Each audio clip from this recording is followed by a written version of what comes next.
kutoa kanisani muda wowote ambao unaweza ukamtoa kuja kanisani umiliki. Haleluya! Leo hata kama ukienda kijijini kwetu, wala huwezi ukaamini, watakwambia tu maisha ya Kisheni ambaye ni mchungaji wenu yalikuwa namna gani. Lakini kwa nini ukikubali kuchuchumilia Mungu, kuna wakati unapita kwenye mazingira ya ajabu, lakini kuna wakati Mungu anakuinua, kuna wakati Mungu anakuinua. Haleluya! Biashara yako itakwenda vizuri, kazi zako zitakwenda vizuri, familia yako itakaa vizuri, yale maono yako yote yatatimia. Haleluya! Nataka nikwambie mama na binti yangu, acha mchezo kwa Mungu, acha mchezo kwa Mungu. Baba yangu, usicheze na Mungu, unacheza necha. Kwenye miti, kwenye hii milingoti wameandika vitu, wameandika pale kwamba dangerous. Maana yake hapo ni danger. Usiguse. Mbarikiwe sana, barikiwe sana. Kasoma. Amen. Waja nikaweke kazi yangu.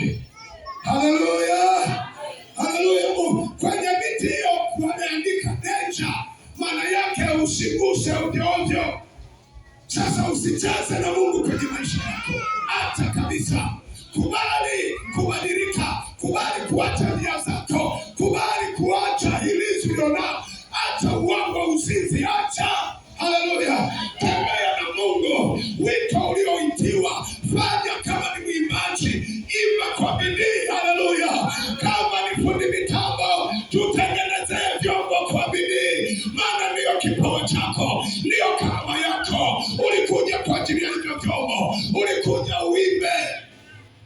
Sasa unalingalinga, unatulingia sisi au unamlingia Mungu? Anaweza tueleza,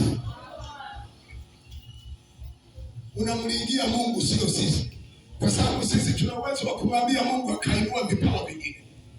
Amen. Tuna uwezo wa kumwambia Mungu akainua nini? Kwa hiyo unapopata nafasi ya namna hii, kamata kweli kwa moyo. Unapokuja kanisani, njoo kweli na furaha zote. Mambo yote yaache pembeni. Mungu hadhihakiwi. Haleluya! Simama juu. Haleluya!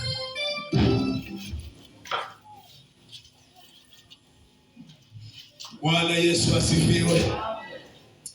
Yesu asifiwe sana. Yesu asifiwe sana. Nami utakuwa umenielewa vizuri. Utakuwa umenielewa vizuri.